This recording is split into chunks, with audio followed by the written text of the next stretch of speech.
The market square of the orbital station Althra was a noisy, busy place. Traders from many worlds came here to sell everything from shining gems to strange spices. The air was filled with voices speaking in dozens of languages, the scent of food, stalls, and the sound of machines moving heavy crates.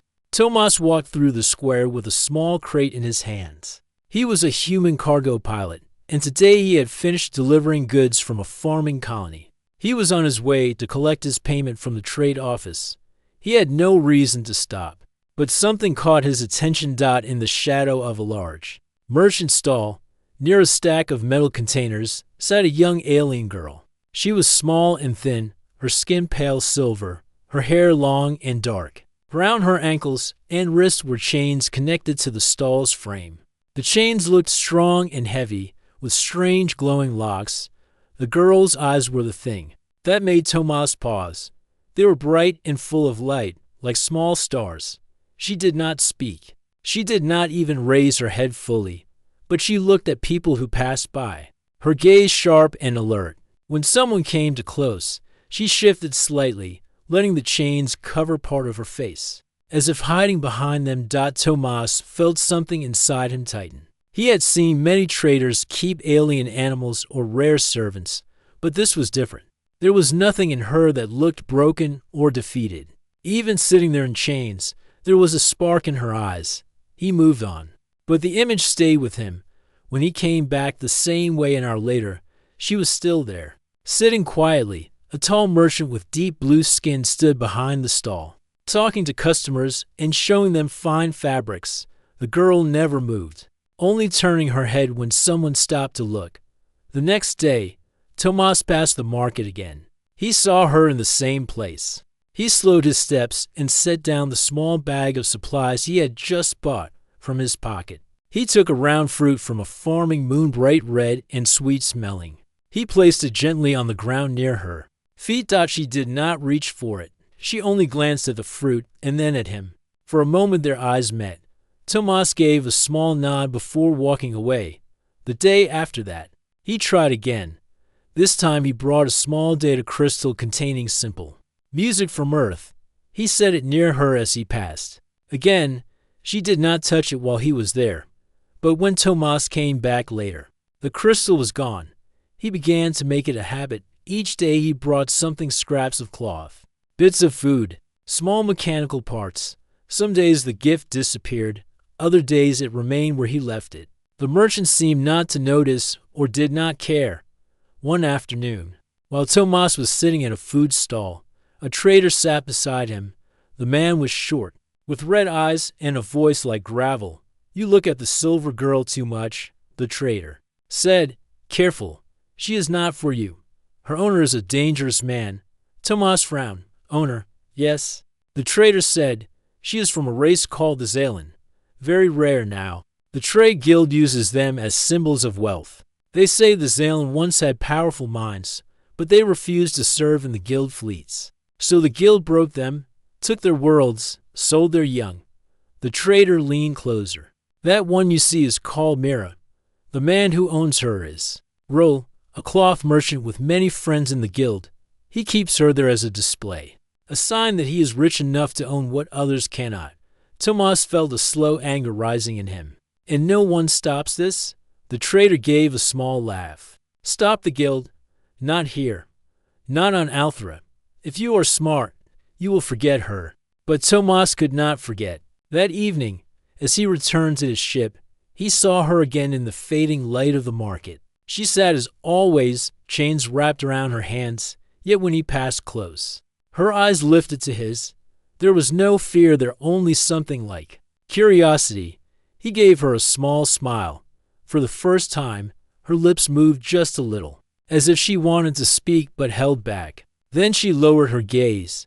Tomas walked away, but in his mind he heard the unspoken words. That night he could not sleep. The station lights outside his window blinked slowly, like distant stars. He thought of the merchant's smug face. He thought of the girl's chains. Most of all, he thought of her eyes, bright and alive, even in the shadows. The next morning, he made a decision. He did not know how yet. and he did not know what it would cost him. But he knew one thing with certainty: those chains would not hold her forever. The next day, Tomas returned to the market earlier than usual. The morning light from the station's artificial sun cast soft shadows across the square. Stalls were just opening, traders arranging their goods, and the smell of warm bread drifted. From a nearby food vendor, Mira was already there, sitting in the same place as before. Her chains rested loosely on her lap, but the glowing locks were still active. She watched the early crowd quietly, her head tilted slightly to one side, as though she was listening to something no one else could hear. Tomas carried a small parcel under his arm. Inside was a folded piece of bright blue fabric, simple, but warmer than the thin clothes she wore.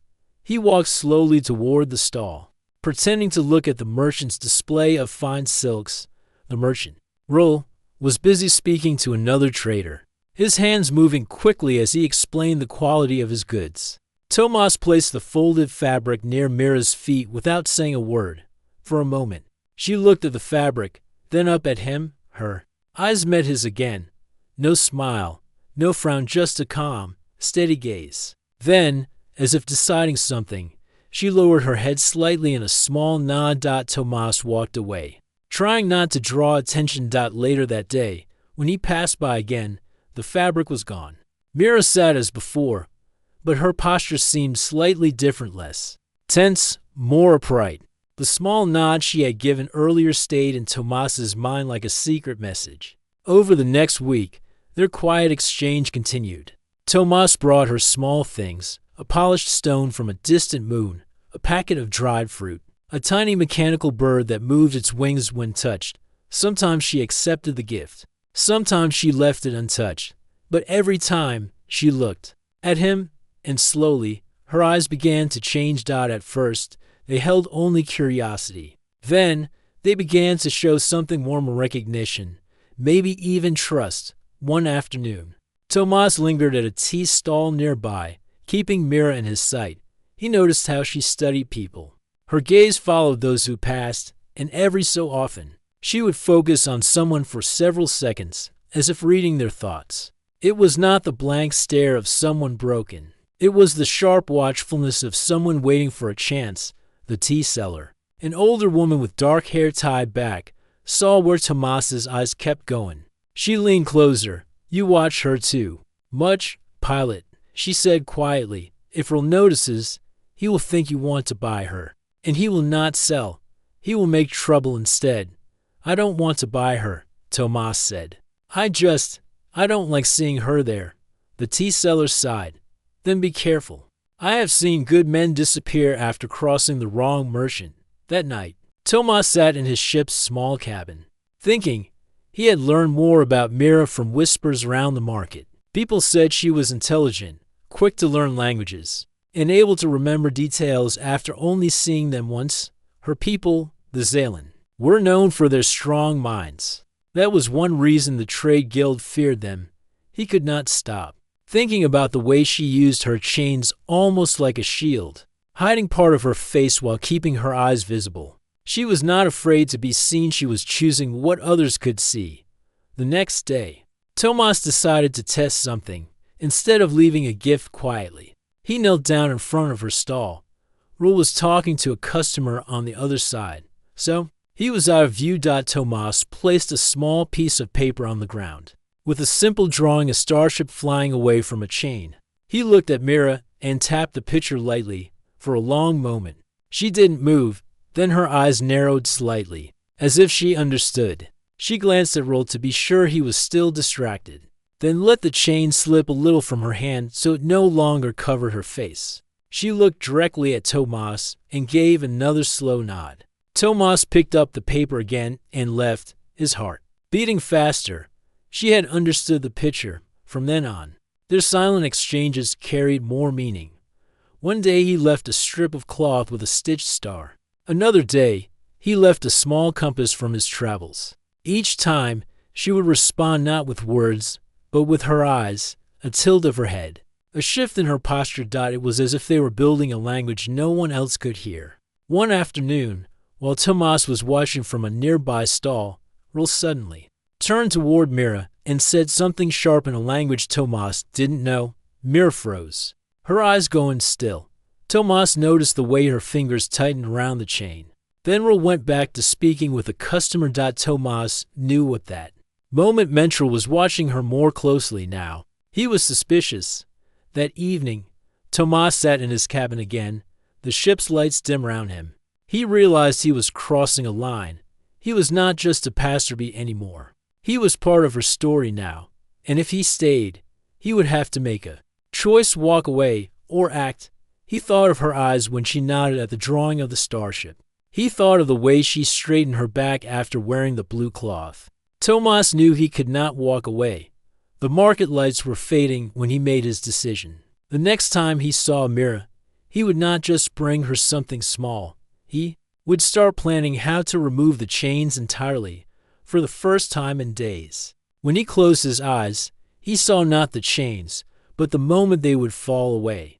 Tomas could not stop thinking about Mira. Every time he walked through the orbital station Althra, his steps unconsciously led him toward her stall.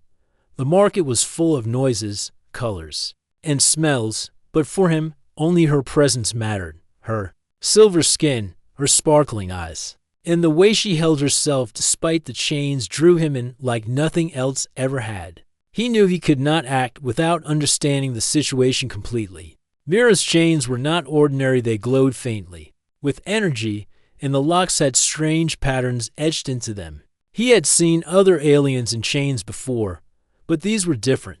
They looked like they were designed not only to hold her physically, but also to control her in ways he did not understand yet. Tomas began quietly asking questions in the lower decks of the station, where merchants and traders spoke freely. Away from the eyes of the guild authorities, he spoke to dock workers, small-time smugglers, and retired pilots. Most of them shook their heads or warned him to stay away. One old smuggler leaned close and whispered, "The girl belongs to Roll, not just any merchant. He has guild protection. He uses those chains for more than holding her. The locks are bio-coded. They can shock her if she resists. She is a Zalan, and the guild fears what her kind can do. Stay away, human." Tomas frowned. He had heard stories of the Zalan before. They were said to be an intelligent and strong-willed people, scattered across the galaxy after refusing to join the guild's military forces centuries ago. Many were captured and sold into servitude, but the ones who survived were remembered for their cleverness and courage. Mira's bright eyes reminded him of those stories. He understood now why the guild wanted to keep her chained. Returning to the market, Tomas watched her closely. She seemed to notice his gaze, and for a moment, she allowed herself a tiny smile. It was so brief that anyone else could have missed it, but Tomas saw it. Her courage amazed him. Even in chains, she carried herself with dignity. That evening, Tomas studied the chain locks more carefully from a distance. They were unlike any mechanical lock he had seen. Symbols glowed softly, and small circuits ran along the metal. He realized that Roll could not simply lock or unlock them without knowing the code. The locks were bio-coded. They responded to Mira's body and movements. Any attempt to remove them without proper knowledge could harm her. The more Tomas learned, the more he understood that freeing her would be difficult and dangerous.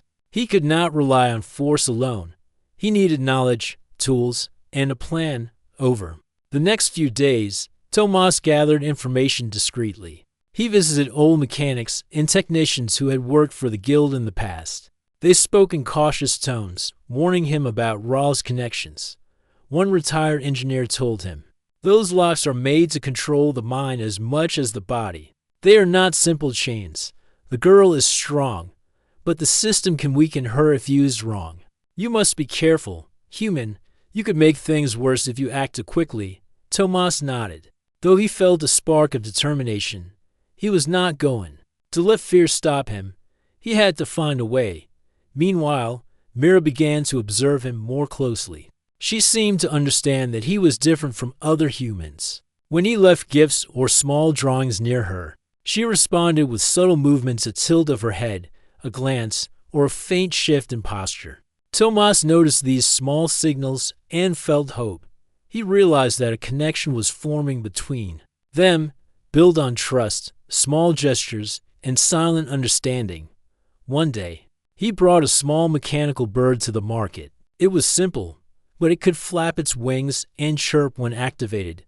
He placed it near her chains. Mira watched carefully, and after several minutes, she extended a hand, letting the bird land on her palm.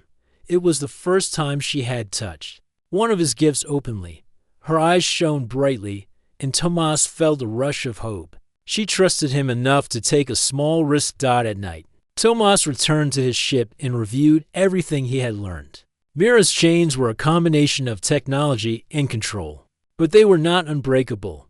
He needed a way to understand the locks fully, study them, and find a method to free her without harm. He began sketching ideas and noting down observations. Every detail mattered: the glow patterns, the length of the chains, the reactions of the locks when she moved. He also thought about Mira herself. She was brave, intelligent, and aware of her situation. She had lived in fear for as long as he could guess, yet she had not lost her spirit. Tomas admired her silently.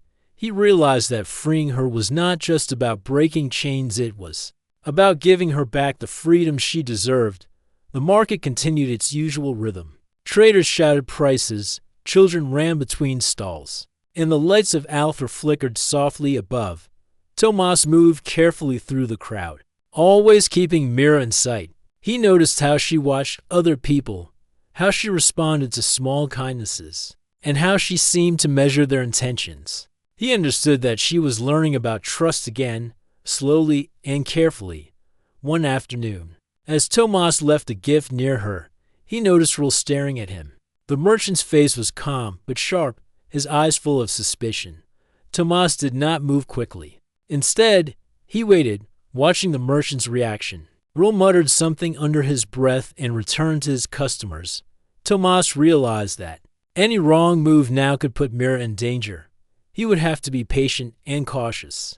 Tomas decided that before attempting anything, he needed more knowledge. He began visiting libraries and data centers, reading old manuals and records about Xalan technology and the guild's security systems. Slowly, patterns emerged in his mind. He began to understand that the chains could be bypassed, but it would require careful planning and precise timing. As days passed, Tomas and Mira continued their silent communication. He learned to read the slight signals she gave, the turn of her head, the position of her hands, and the way her eyes followed him. He realized that she was not a passive prisoner. She was watching, thinking, and perhaps even planning in her own way. The more Tomas observed, the more he admired her strength. She had been forced into a position of powerlessness, yet she had not allowed it to define her. Her spirit was intact, and Tomas knew that if he could find a way to help her, she would reclaim her freedom fully. One evening, after leaving a small crystal near her feet, Tomas lingered at a nearby stall, watching the crowd. Mira looked at the crystal, then at him, and gave a tiny nod. It was not just recognition, it was trust. In that moment, Tomas felt certain that they were ready to begin something bigger. He could no longer delay the first steps toward freeing Mira had to be planned carefully, but the bond between them had grown strong enough to face the danger ahead. Tomas returned to his ship that night with a clear thought in his mind. He would not allow fear or risk to stop him. Mira's chains were more than metal, they represented control, oppression, and a past that she did not deserve. And Tomas had made a silent promise to himself. He would see those chains fall, no matter the cost. Tomas knew that freeing Mira would not be simple. The chains were not ordinary. The glowing locks responded to her body and movements. Any mistake could hurt her. But the thought of her sitting in the market, restrained and watched every day, made him more determined. He had to find a way. He began by gathering information quietly. Each day, he spent hours in the station's lower decks and data centers, searching for old schematics, maintenance records, and manuals that might explain the chain locks. He looked for patterns in the technology and ways to bypass security without triggering the shock mechanism. The more Tomas learned, the more he realized how dangerous it could be. Rul was not just a merchant. He had friends in the trade guild, and the guild had powerful enforcement drones and human and alien allies. Any attempt to free Mira would have to be quick and precise. There could be no mistakes. Tomas decided he could not do it alone. He needed allies. He thought carefully about who he could trust. The old smuggler who had warned him about the chains might help if persuaded. A retired engineer who knew Zalan technology could give advice without risking herself too much. Even some of the lower deck workers, who were Zenadrol and the guild, might lend a hand. The first person Tomas approached was the retired engineer. He found her in a quiet corner of the station, working on small repair projects. She was careful and calm, with hands that moved quickly and skillfully. Tomas explained the situation without revealing too much, emphasizing that Mira's life and safety were the priority. The engineer listened closely, her eyes narrowing. "You are brave, human," she said, "but this is risky. Those locks are designed to prevent anyone from removing them without harm. If you touch them the wrong way, she could be hurt badly." "I know," Tomas said, "but I cannot leave her there. I have to try." The engineer considered for a moment and then nodded. "Very well. I can help you with the tools and some ideas for bypassing the locks, but you must plan carefully. Timing will be everything." Over the next few days, Tomas and the engineer worked in secret. They designed small devices to interfere with the biolocks without causing shocks. They mapped out the movements of Rol and his guards, noting the times when the merchant was distracted. They studied the market, the tunnels, and the patrol routes of guild drones. Tomas also prepared his own freighter.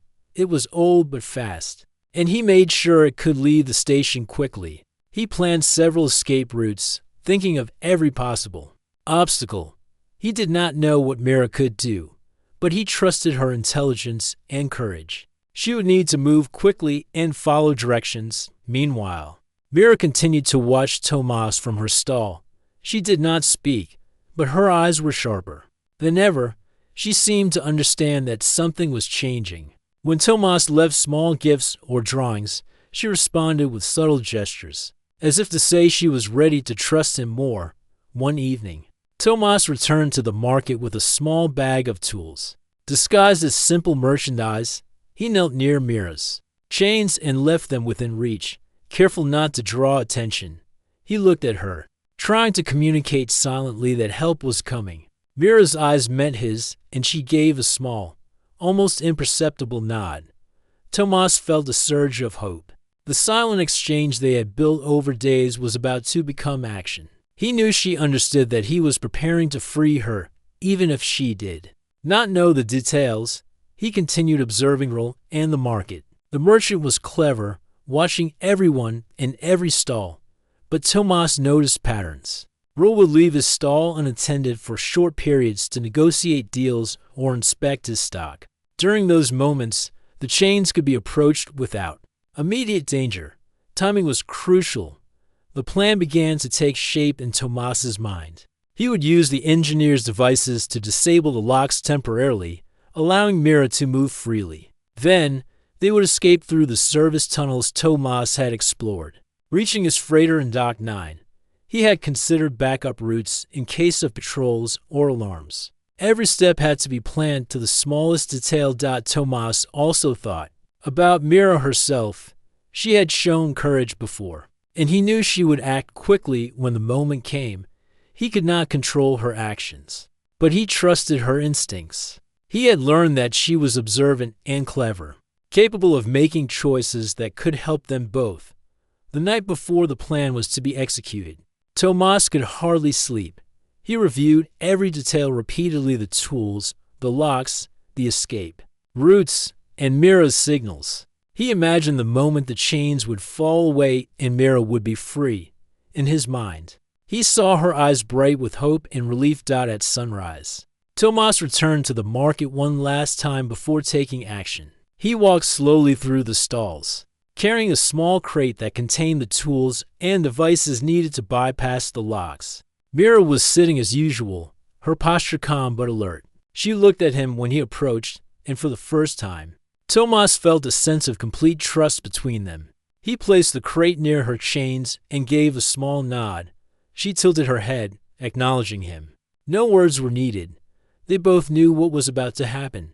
Tomas stepped back, giving Mira space. He watched as she examined the crate, her hands hovering over the tools. She understood that the time had come. The market was busy, and Roel was distracted negotiating with another trader.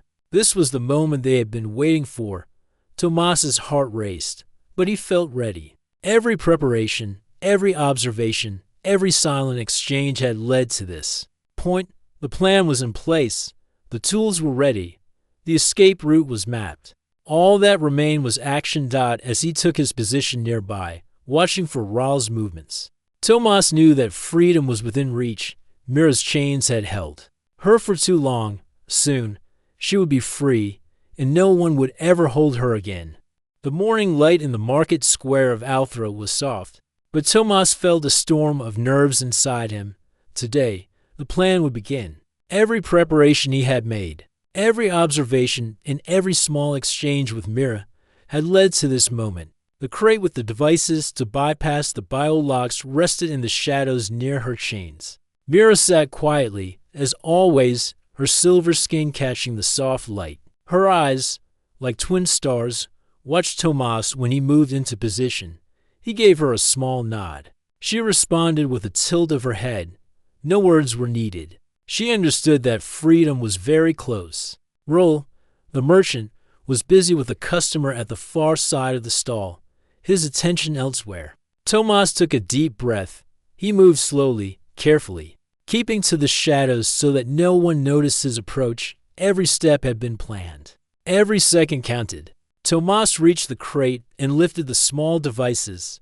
They were designed to interfere with the chain's biolock without triggering the shock mechanism.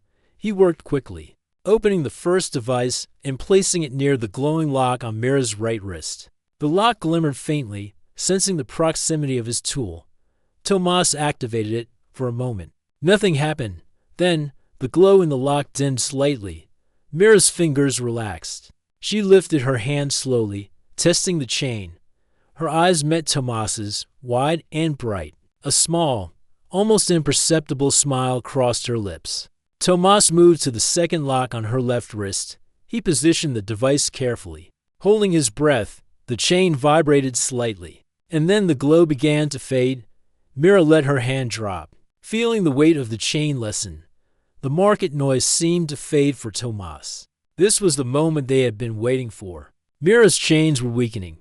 With careful hands, Tomas worked on the chains around her ankles. Each lock responded, dimming and releasing slowly. Mira tested each chain, lifting her feet slightly and feeling the freedom grow.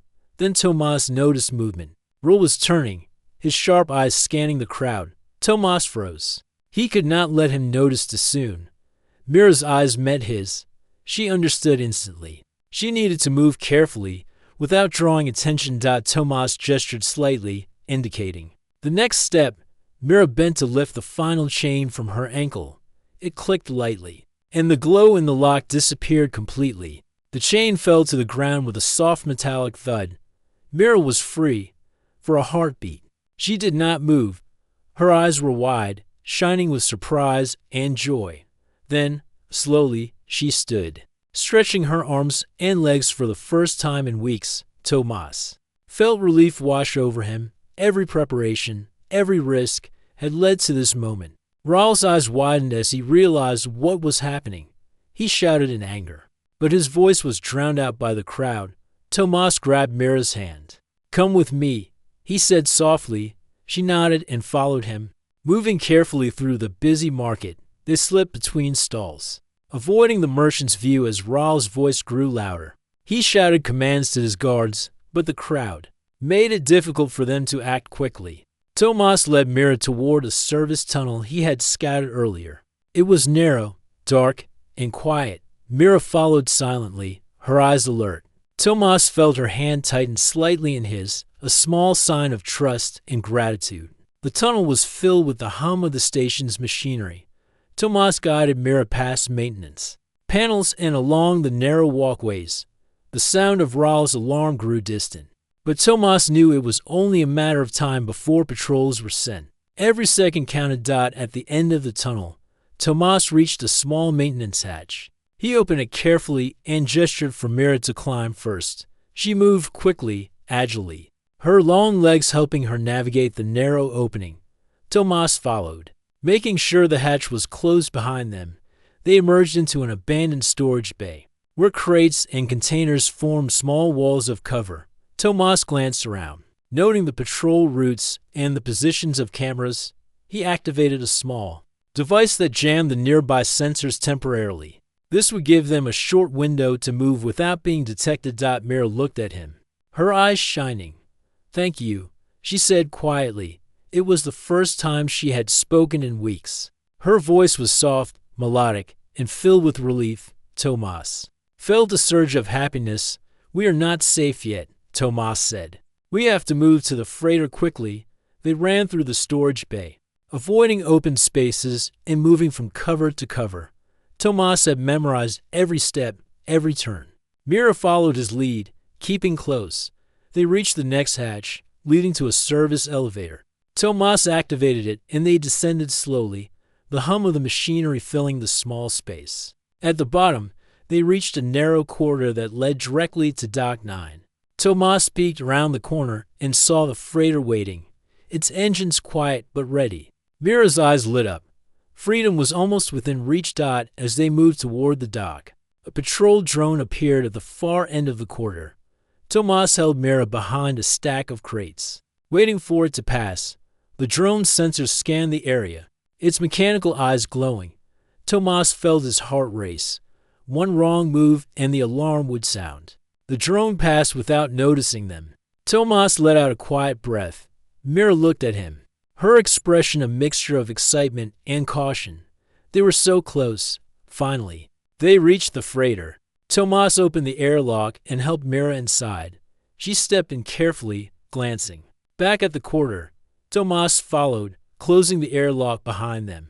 The ship's interior was dimly lit, but familiar. Tomas activated the engines. The freighter lifted off quietly, moving through the station's docking lanes. Alarms began to sound in the distance. But Tomas had plotted a route that avoided most of the station's security.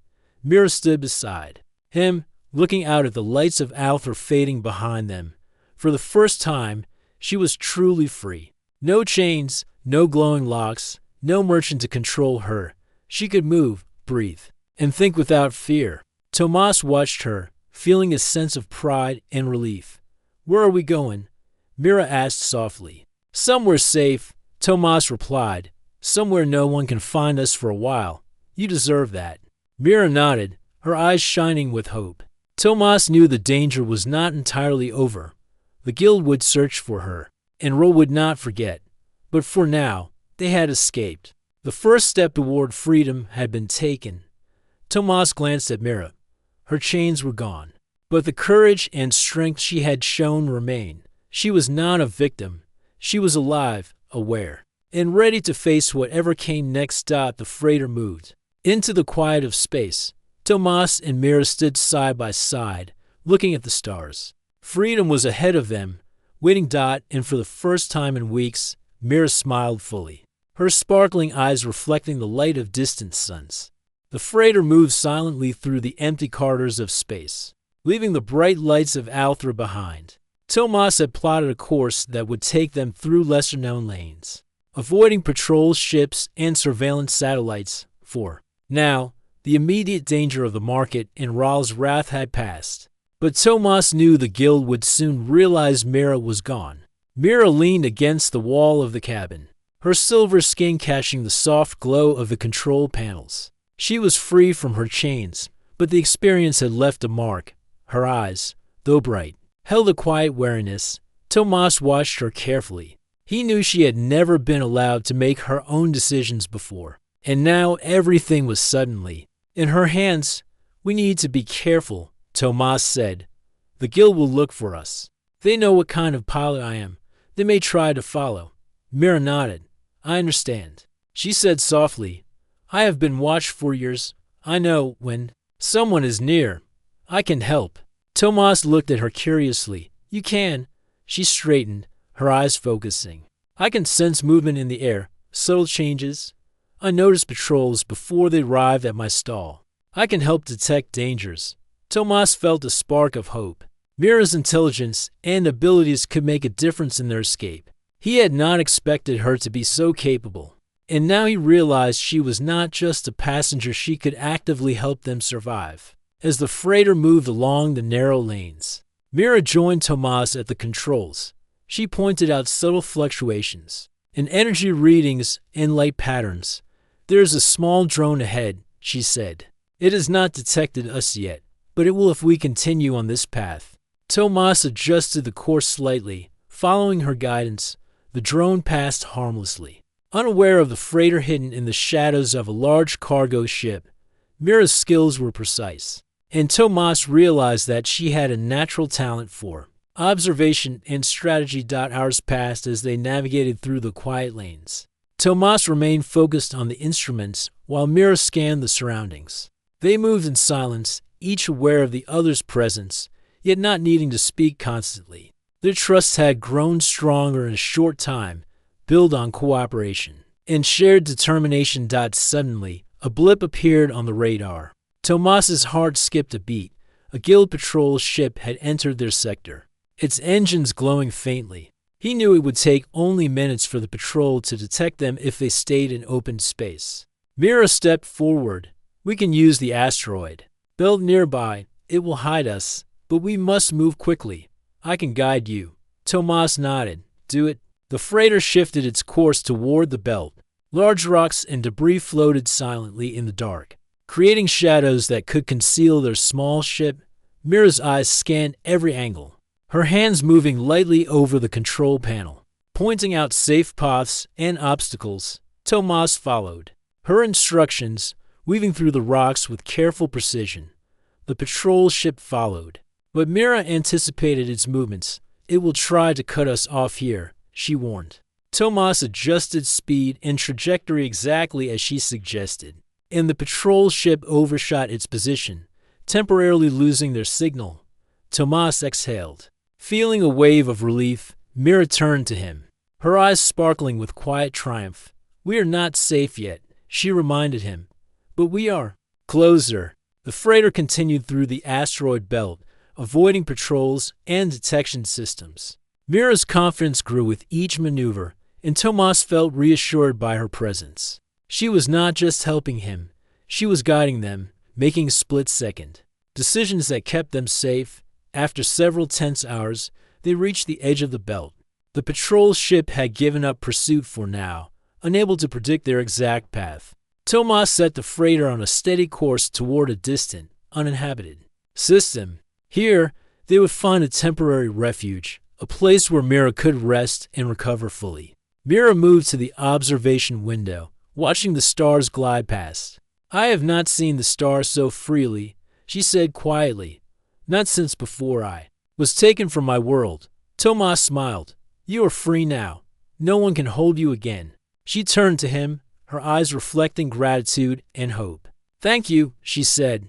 "I did not believe anyone would risk so much for me. You are worth it." Tomas replied, "You are strong, smart, and brave. No one should ever take that away from you." They spent the next few hours in silence, letting the freighter glide through the quiet reaches of space. Mira began asking questions about the planets they passed, the ships they had avoided, and the different species that lived in the galaxy. Tomas answered, sharing stories from his travels and his experiences as a cargo pilot. Through their conversation, Tomas learned more about Mira. She spoke of her homeworld, of the Zalen people, and of the knowledge and skills she had been taught. Before her capture, Tomas realized that Mira was not just a survivor. She was a highly capable individual, capable of thinking and acting independently in ways most humans could not. As night fell over the distant stars, Tomas set the freighter to automatic navigation. Mira joined him at the controls again, testing her skills and learning more about piloting in open space.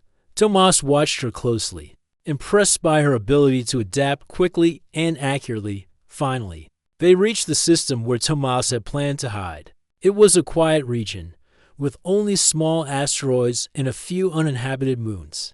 The perfect place to lay low for a while. Tomas guided the freighter to a small moon, landing softly on its rocky surface. Mira stepped out onto the moon's surface, taking her first full breath of unregulated air. She looked up at the stars, her eyes reflecting the light of distant suns. She was free, truly free. For the first time in her life, Tomas stood beside her, feeling a deep sense of satisfaction. "We are safe here, at least for now," he said. "You can rest, recover, and plan your next steps." Mira nodded, her eyes still shining. "I will never forget this," she said. "You have given me a gift I thought I would never have again." Tomas smiled softly. "You earned it. Your strength, intelligence, and courage made this possible. I just helped you realize it." They spent the rest of the day preparing the moon as a temporary refuge. Tomas secured the freighter and set up basic supplies. Mira explored the surroundings carefully, noting possible dangers and safe spots. They worked together in silence, a quiet rhythm of trust and cooperation forming. Between them, as night fell over the moon, Mira stood once again at the observation point, looking at the endless stars above. Tomas joined her, placing a hand lightly on her shoulder. "The galaxy is wide," he said. "There's more to see, more to experience. You are free to choose your path now." Mira's eyes shone with determination. "I will," she said, "and I will make sure no one can ever take freedom from me again." Tomas nodded, feeling a surge of hope. They had escaped the immediate danger. But the journey ahead was only beginning. Together, they would face whatever came next, side by side, and for the first time. Mira allowed herself to smile fully, her sparkling eyes reflecting the light of countless stars. Free at last from chains that had held her for too long. The small moon was quiet, bathed in the gentle glow of distant stars. Tomas and Mira had spent the night preparing the freighter and setting up basic living spaces. For the first time, Mira felt truly safe, away from the chains, away from Earl, away from the guild's watchful eyes. She stood at the edge of a small cliff, looking out at the endless expanse of stars. Each one reminded her of her home, of the skies she had not seen since she was captured. She took a deep breath and felt the freedom in her lungs for the first time.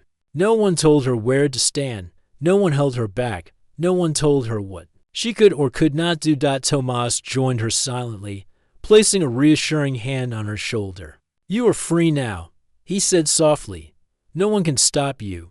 You decide what comes next." Mira turned to him, her sparkling eyes full of gratitude. "Thank you," she said. "You risked everything to help me.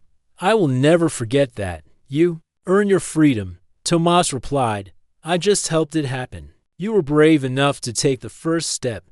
They spent the day exploring the moon, testing the freighter's systems, and setting up basic survival supplies. Mira moved with caution, but also curiosity, examining the landscape, the rocks, and the faint vegetation that clung to the surface. Tomas explained what they would need to survive for weeks, if necessary, showing her how to navigate the freighter and use the tools they had brought. Mira listened closely, absorbing every detail. Tomas realized that she was not only intelligent, but also exceptionally quick at learning practical skills. She began piloting small circuits on the freighter, adjusting power flows and learning the navigation system with ease. Tomas watched with growing admiration. She was a natural, far beyond anything he had expected. As the days passed, they practiced maneuvers in space, staying hidden from patrols and sensors. Mira demonstrated an uncanny ability to anticipate threats, often noticing minor changes in energy readings or light reflections before Tomas could. Her Xalan instincts, honed over years of survival, made her a valuable partner. Together, they became a team, each complementing the other's strengths. One evening, as the stars glittered in patterns across the sky, Mira turned to Tomas. "I want to see my world again," she said, "even if it takes a long journey. I want to know I can return." Tomas nodded. "We will. And when we do, you will go on your own terms. You can decide what happens next, not anyone else." She smiled faintly, a mix of hope and determination. I never thought I would have that choice again. They spent the next weeks traveling through quiet sectors of space, avoiding the main trade lanes. They visited small, uninhabited planets, practiced navigating asteroid fields, and tested the freighter's engines. Mira learned quickly, becoming confident in piloting, mechanics, and strategy. Tomas often marveled at her skills, realizing she was more capable than most pilots he had met. In his life, their bond grew stronger with each passing day. Without words, they communicated through glances, gestures, and subtle movements. Trust and understanding became their language, a silent partnership that allowed them to move swiftly and safely through space. One morning, Mira approached Tomas with a small device in her hands. "I have been studying the chain locks," she said. "I believe I can help improve your devices. If we ever encounter other Xalen in captivity, we could free them too." Tomas looked at her in surprise. "You want to help others?" "Yes," Mira replied firmly. "No one should suffer like I did. I want to make sure freedom is possible for them." Tomas felt pride and admiration swell inside him. Mira's courage had not only survived captivity, it had grown stronger. She had become a symbol of hope, even for herself. Together, they began testing her ideas, improving the devices, and planning for the possibility of helping others.